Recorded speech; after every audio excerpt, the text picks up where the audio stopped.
Suspense. And the producer of radio's outstanding theater of thrills, the master of mystery and adventure, William N. Robeson. Take a deep breath and let it out slowly. And once more. No, this is not a caprice. It is a thoughtful precaution. Fill your lungs well now, for you will be holding your breath for the next 30 minutes as you live through The Long Night with Frank Lovejoy, a tale well calculated to keep you in suspense.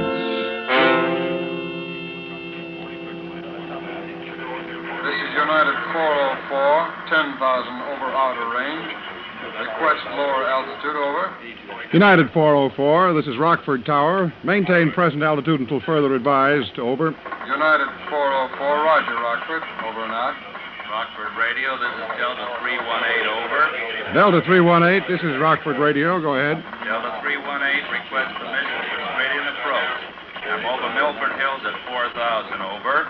Delta 318, straight You in stand approach, in the airport granted. control tower 90 feet up in the sky over Rockford Field, waiting to go on the night watch. And you listen to the babble of voices that fill the crowded room in an endless series of requests. Request for altitude change, request for landing Rockford Tower, permission, all request aircraft. for the weather. Here is the 9 o'clock weather. Low, straightest clouds over the entire Mississippi Valley, spreading out over the central states. Visibility 2 miles, ceiling 2,200 feet and lowering steadily. Smoke Clouds, and haze, smoke, low haze, cloud and ceiling. fog, and a ceiling getting lower every minute. You look out through the tinted glass windows into the misty night, and you think of the strangers overhead, in and above the clouds. And you wonder if they, too, feel the hush as the long night begins. You wonder if the strangers, with the throb of engines and the harsh rasp of many voices in their ears, can feel the stillness. You look around the tower room, you look and you listen to the voices, and you're glad every time a ship touches down safely on the long, light-lined runways. Okay, Brother Ken, you can have it. For me, it's been a long day. Traffic been heavy? It started sort of slow, but it's building up. I got 3 converging on the outer marker and 2 inbound on the range. It's all here on the board for you. Yeah, okay. We're beginning to stack up over Chicago, but that's their worry. Yeah, and they can have it. Yeah. Well, happy landings, man. Yeah, so long, Charlie. Night, Charlie. Rockford Tower, this is TWA Flight 70, requesting weather your field, over. Hello, TWA 70. This is Rockford. We have straightest clouds, ceiling of 2,000, visibility under 2 miles. Smoke, haze, and fog on the ground, over. What is your traffic there, Rockford? 5 inbound inside the 20-mile range, 1 Convair and 2 DC-7s outbound on the red, over. Okay, Rockford, this is TWA 70, requesting change of flight plan to land your field instead of Chicago. Roger, TWA. I'll notify Chicago and clear you in. Give us a call when you pass the Milburn Hills. Rockford out. Roger, thanks very much. Give Chicago a call, Mike. Tell them their Flight 70 is terminating here. Okay, Ken, we'll do. Hello, Chicago. Rockford Radio. Rockford Tower, this is Beechcraft Bonanza N91457. Hello, Beechcraft N91457. This is Rockford Tower. I've been homing on your range, and apparently my automatic direction finder isn't working right. I think I'm lost. Stand by, 457. Check the flight file, will you, Mike? See if he's on it. All right. Hello, Rockford. Are you hearing me, Rockford? If you are, please give me a call. This is Rockford. We're reading you fine, Beach. Hold on a second. Find anything on it, Mike? Nope, there's nothing here, Ken. No flight plan. Okay. Hello, Beechcraft N91457. This is Rockford Tower. What seems to be the trouble with your ADF? I don't know exactly, Rockford. I'm not too familiar with this equipment. But I don't think it's working right because I've been changing from one range to another just like I was told to, and I ought to have been somewhere over Minneapolis long ago, and I'm not. All right, Beechcraft, we'll work something out for you. Where are you flying from? Indianapolis. Headed on a direct flight to Minneapolis? That's right, Rockford. I set my automatic direction finder just exactly the way I was told to when they installed it. Did you make any visual checks against what your ADF showed? I'm sorry, I didn't get that. Did you check your course when you passed over the airways range stations by looking at visual ground objects like signs on the top of oil tanks telling you what city you were over, anything like that? No, I'm afraid I didn't. I thought my ADF was working, so I didn't think about anything else. Okay. Now, what was your last known position? Last? No. Well, I'm trying to think. I guess the last time I positively knew where I was when I departed Indianapolis. What time was that? About 5:30, maybe 5:45. 5:30? Verify that time. That would be more than 3 hours en route. You should be well out of my range. Yeah, I know. But I've been circling for more than an hour, trying to make the ADF work and looking for Rockford. What is your remaining fuel supply? Well, I guess there's no use kidding myself. I think I've got about 45 minutes, maybe at the very best, an hour. Well, here is the situation. The weather here is solid overcast at 600, visibility 1 mile in smoke and haze. Do you see any towns, rivers, highways that you can identify? No, I can't see anything but clouds. I'm on top. Holy smoke, did I hear that right? Yes, you did. Beechcraft, did you say you were on top? That's right, on top of a solid layer. Have been for a long time. At what altitude? I'm at 5,000 indicated, about 1,000 above the clouds. 457, take a good look around you. Are there any breaks in the overcast? Can you see any holes, any thin spots in the area at all? No, it's solid. It's a completely solid layer. Are you an instrument pilot? What do you mean? I mean, are you checked out on instruments? Do you have instrument training? No, I've never been on instruments in my life. I'm just lost.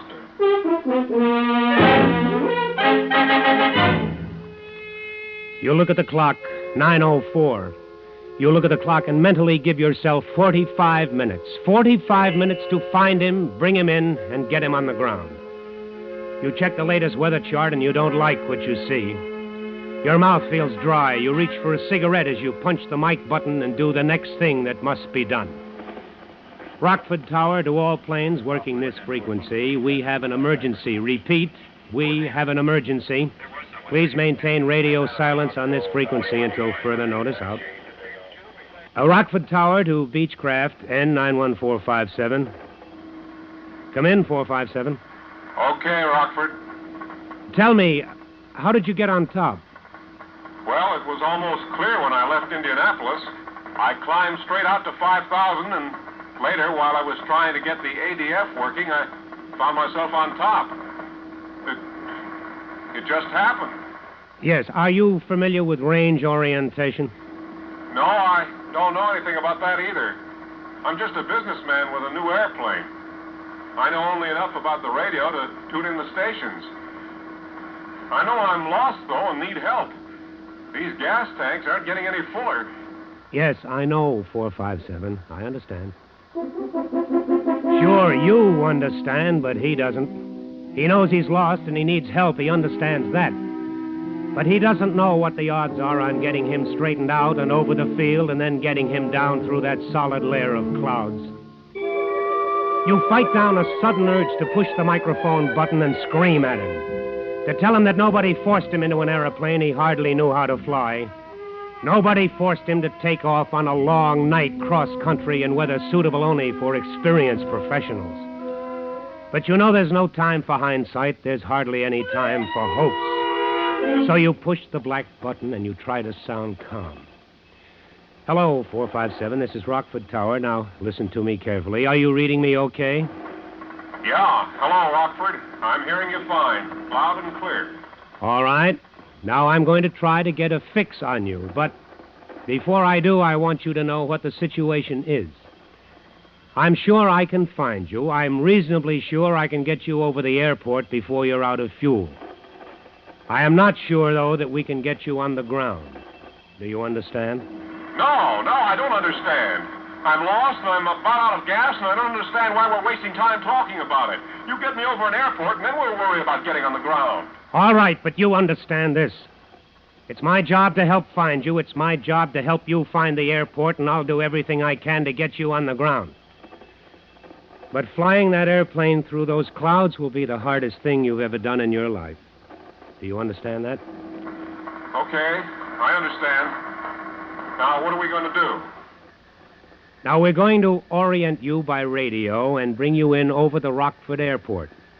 I will tell you what must be done, but you have got to do it. I can't fly your airplane for you. Do you understand? Yeah, okay, Rockford. I understand. You know the standard procedures for range orientation. You've run over every step of them 1,000,000 times for just this kind of emergency.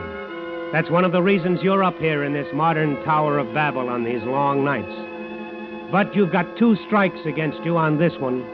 Time, you read the clock at 9:07, and a fool in an airplane. Mike. Yeah, Ken. Get Chicago Control Center on the horn. Ask them to set up an alert of all facilities within 100 miles. Roger. You better get them to clear all altitudes in the area below 6,000 feet.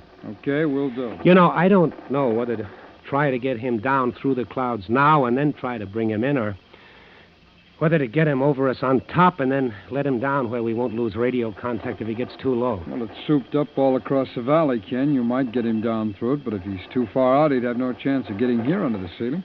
Yeah, and if I don't get him started at something, he'll be out of fuel anyway, and it won't matter. I'm going to bring him in on top. Okay, I'll check weather very closely, Ken. If I hear of any breaks, I'll give it to you. Good, thank you.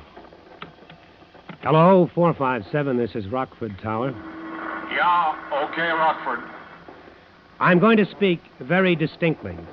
And if you don't understand any part of what I tell you, come in and break me off. It's vital that you understand me. Is that clear? Yeah, I understand. Okay. Now, I want you to listen very closely to my range signal. Put everything else out of your mind. Listen and describe exactly what you hear. Okay. Hello, Rockford. I hear a code sound. Is that the range? That's right. What does it sound like? Well, it goes da-dit, da-dit. Okay, 457. Now, is it loud or soft? It's pretty loud. Okay, that's the N quadrant. Now, I want you to tune to the Madison, Wisconsin range and tell me what you hear. Okay, wait a minute. Yeah, hello, Rockford. I've got the Madison range. What does it say? It's just like the other, only backwards. Dida. Dida. That's right. I can hardly hear it, but it's there all right. Yeah, okay, 457. That's the A quadrant. Now I want you to try Peoria and then Chicago.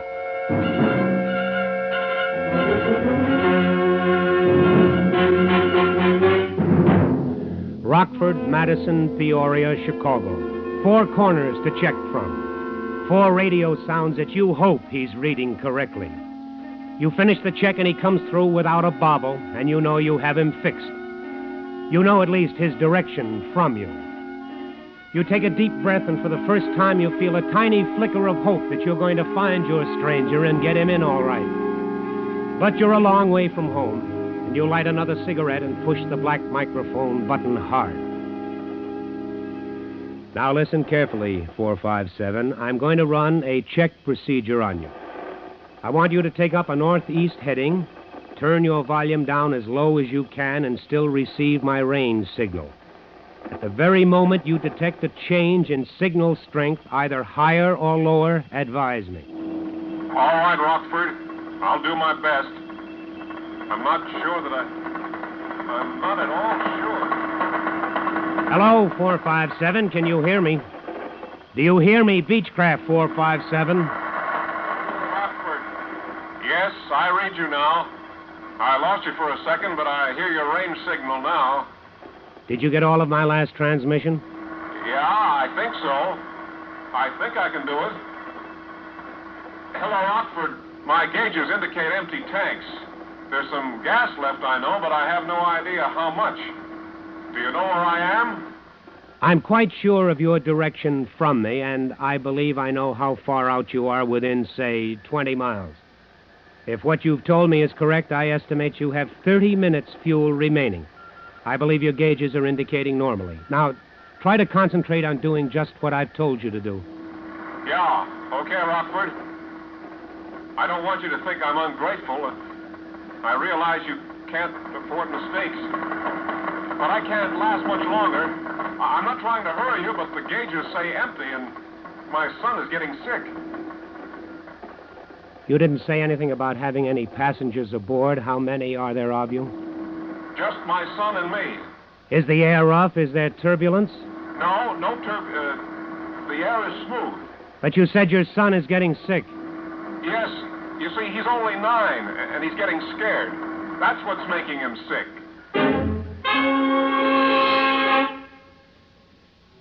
You don't say anything for a long minute. You just stare out into the miserable night, and your thoughts are not nice. You think of your own kid, and you thank God he's home safely in bed. And you know now, if you didn't know it before, that you've got to bring these strangers home. You reach for the microphone button, but before you push it, the voice is back What's on your happened, Rockford? I can't hear you anymore. Did you hear me? I was talking to you. You didn't answer. Hello, Rockford. Come in, please. I'm reading you. 457, I heard everything you said. Now listen to me carefully. You should be approaching my west course close into the station. I want you to listen closely and describe any change in your signal. I won't call you. You call me when you hear anything change. Okay, Rockford. Hello, Rockford. The signal is much louder now, and I'm getting more of a continuous tone in my earphones, although I can still hear that other signal. All right, 457. That's fine. That's good. Now, listen carefully. Turn your volume down a little more. And when you no longer hear that other signal, and when the continuous tone is loud and clear, and when you hear nothing but the continuous tone, at that time I want you to turn right to a heading of 93 degrees magnetic. Is that clear? Yeah, I think so. You think so? You've got to know so. When you hear nothing but a tone, when there's nothing but a loud buzz in your ears, I want you to turn right to 93 degrees on your compass. Do you understand me? Yes, I understand. Turn right to 93 degrees on the compass when I hear a loud tone. That's correct. The tone is strong now. I don't hear the other signal.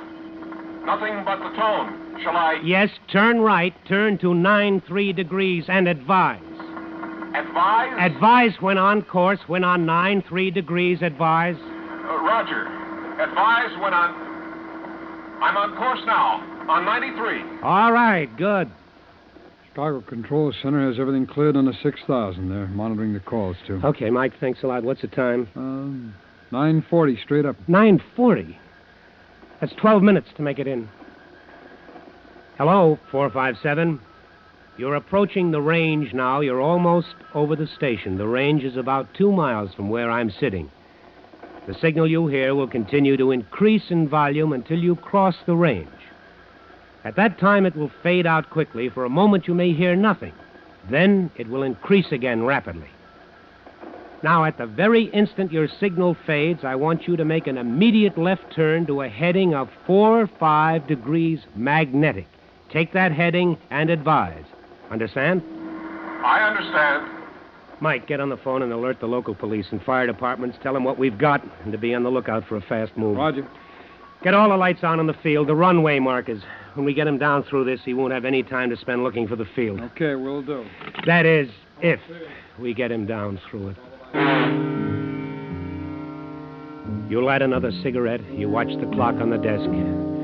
You try to keep your mind clear, to think ahead, to think of everything that can possibly happen, and the waiting is worse than anything yet. You keep reaching for that microphone, wanting to call him to ask him why he doesn't tell you he's over the range. And you know he hasn't called you because he isn't over the range yet. And you wait, and you wait. And then it comes loud and clear. Rockford! Rockford! I'm over the range and starting a turn. It's just like you said. It's exactly the way you said it would be. Roger, 457. You're doing fine. Now come left to 45, straight and level. Hold it until I tell you different. I'll call you back. I think you got him, Ken. Well, if he's where he ought to be, we should hear him in about 20 seconds. I'm going out the platform and listen. Call me if he calls in. Okay. You stand on the steel grating of that tower platform and you try to hear over the sounds from the field below. You strain your ears for a sound that should come to you out of the southwest. And you've never wanted to hear anything so much in your life. And then you hold your breath. You stop breathing to hear better. And it's there. A single engine singing a quiet, sweet sound and approaching directly on course. You flick your burning cigarette out into the black space and stumble back into the tower room. You grab the mic and you almost shout into it. 457, 457, this is Rockford. You're over the field. I hear you clearly. Start a 360 turn immediately and orbit in your present area. Beginning of 360. For God's sake, tell me what to do. This engine is ready to quit. You snap a look at the clock. 9:46. 5, maybe 6 minutes more if you're lucky. 6 minutes at the outside to get him lined up properly for a straight-in approach, to talk him down through 4,000 feet of solid clouds. 6 minutes to bring off a miracle. You waste 15 precious seconds debating the best way to do it. All along up to now, you've planned it this way. A good, steady, full-scale power approach, nose up a little, flaps down just enough, power on exactly right. Your mind has told you that this was the ticket, the only answer. With a good, steady airplane, no turbulence to speak of, well-trimmed and hands off, he might just make it. He might. But suddenly, you're not sure. Maybe if he could pull his power, slow her down, trim her slow and steady, a touch of flaps, that might be the answer. That might do it. It would save precious gas. If he missed his approach or he goofed up in the clouds, he could get back on top for another try. Maybe. You push the microphone button hard and try to sound calm. 457, I hear you plainly. You're circling the airport. There isn't time to talk this out. You'll have to do exactly what I tell you the first time and do it right. There simply isn't time enough. Oh, wait a minute. Do you have chutes? Do you have parachutes aboard? No parachutes. All right, 457, we'll have to do it this way. Now listen to what I have to say. You don't have to talk, just listen. Come around to a due west heading, due west. As you do, start slowing her down. Slow her down and trim her up for a power approach. A normal power approach, do you understand? I understand, Rockford. Don't talk to me. Bring her around, head west with the power on. Slow her down, flaps down to approach position. Trim her up, make her steady. Advise when you're headed west and slow it down. 10, 15, 20. Where is he? Where is 25? 457, are you there? 457? I'm trying to get her steady.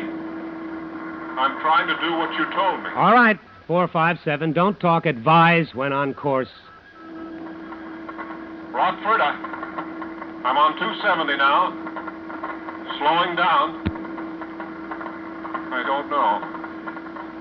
I just don't know. I know you don't know. All we can do is try. I understand. I'm down to 80 now. Flaps down and power on. Roger. Continue trimming her. Trim her down good. Adjust your power and trim her until she's descending at a steady 500 feet per minute. That's 500 per minute. Trim her good, do you understand? Trim her so good that she will let down at 500 feet per minute with your hands off. Do you get that? With your hands off. I understand. Now, 457, you're going to bring her around very slowly and precisely to an east heading. You're going to handle her very gently so she won't fall off on you flying so slow. You hear me? Yes, I hear you. Let her continue to settle at 500 feet a minute. Just bring her around slowly to the east, recover, and then take your hands off the controls. She won't fly with my hands off. She will fly. She'll fly better than you can. Now listen to me. When you are eastbound, hands off. She will descend slowly into the clouds. After you're in the clouds, do not touch the controls. I don't think I... Then don't think, do as I tell you. Now, when you get in the clouds, everything will change for you. You will think the airplane is all wrong, that it's doing everything that it shouldn't do.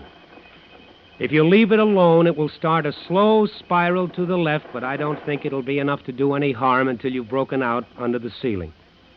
Now, whatever it does, you will think it's going to the right or up or down or even spinning.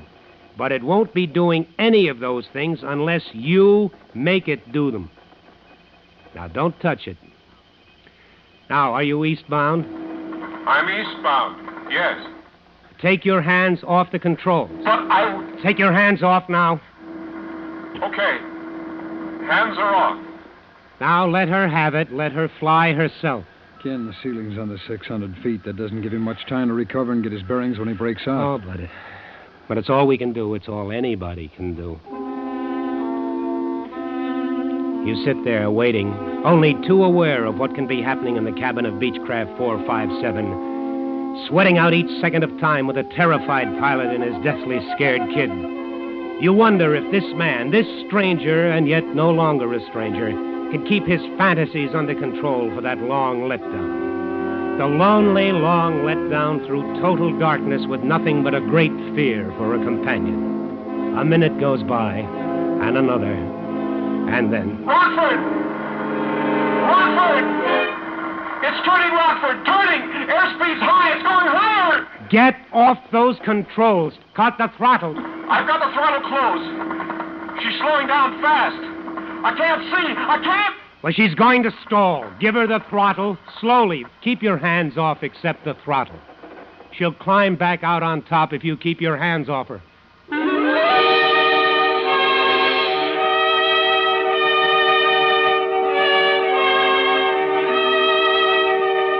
2 minutes wasted, more than 2 minutes, because he couldn't believe what you told him. You had him and then you lost him. And now, if the teacup of gas still in his tanks holds out, if he gets back on top, you still have it to do all over again. You begin to feel the long night closing in on you. He's almost calm when he calls you back this time. You can almost hear his sigh of relief. Hello, Rockford. I'm back on top now. Good. Maybe we have time for one more try. Now, let's try it with the power off this time. You may lose your engine before you can get... It's no use, Rockford. It's just no use. I can't do it. I was fine until I got into those clouds. I just couldn't sit there and do nothing. I just couldn't. I know I can't do it again. Listen, there's time. There's time for another try. Forget it. The engine just quit. That's it, Rockford. Well, you can still do it. Forget it. You're wasting your time. I just want to say thanks for trying. Hello, 457. Hello. Hello, Beach. Hello, 457. Ken, he can't hear you. His hands froze to the mic. Yeah.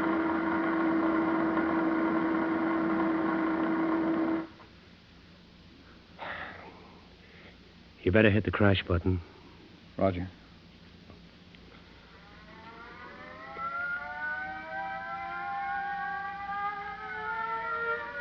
Rockford Tower to all planes awaiting landing instructions. The emergency is over. Normal radio procedure is now in effect. Rockford, over and out. Rockford Radio, Delta 216, rest. CWA 70, request permission.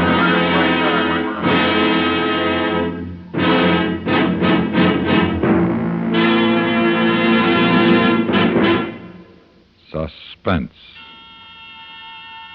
in which Frank Lovejoy starred in The Long Night, adapted by Sam Pierce from the Atlantic Monthly story by Lowell D. Blanton. Listen. Listen again next week, when radio's outstanding theater of thrills brings you another tale well calculated to keep you in suspense. Suspense is produced and directed in Hollywood by William N. Robeson. Included in tonight's cast were Stacey Harris, Byron Kane, Court Falkenberg, Sam Pierce, and Jack Crucian. The original musical score was composed and conducted by Paul Barron. Sound patterns by Ray Kemper and Bill James. With Jack Benny and his gang back on the air each Sunday, there's just no excuse for a frown. Later on today and every Sunday, get in on the fun on the lighthearted Jack Benny Show. It's always a joy to hear. Stay tuned for 5 minutes of CBS News, to be followed over most of these same stations by Indictment.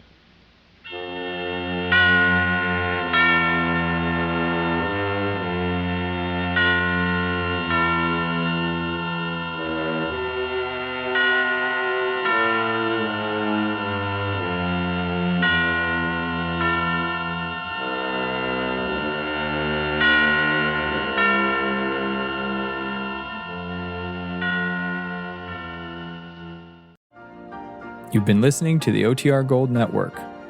Find more classic radio at otrgold.com.